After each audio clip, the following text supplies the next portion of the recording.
রাস্তা এক্ষণে না চিন্তা তোর ভাইয়ারাই যে খারাপ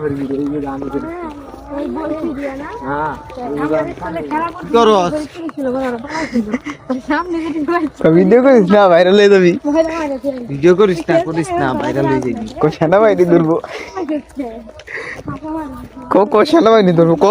কারে ধরবে এলেক্স বসা কারে ধরবে এলেক্স রে ধরছি আরে ফুলাটার কি কপাল খারাপ হ্যাঁ ধরতে দিকে কি একটু নয় ধরে একটু পানিশমেন্ট দিতেছে কি ওই দিন ওর গাজীপুরা দেখলাম ফুলাটাই ভালা ভালা এখন দি বাইরে ভিডিও বানাই দিই পুলিশের হাতে মার খায় কি আমি তো এর বিরাট বড় ফ্যান অনেক বড় ফ্যান তুমি বিরাট বড় ফ্যান এটা বুঝছি কিন্তু যখন দেখছি ধরা খাইছে তখন ধর নাই আমি তো লগে ছিলাম না নয়তো তো আমি দেখাই দিতাম একটু ভালো হবে ও তাহলে এমনই ফ্যান আপনি হ্যাঁ আই হ্যাঁ দেই তো একটু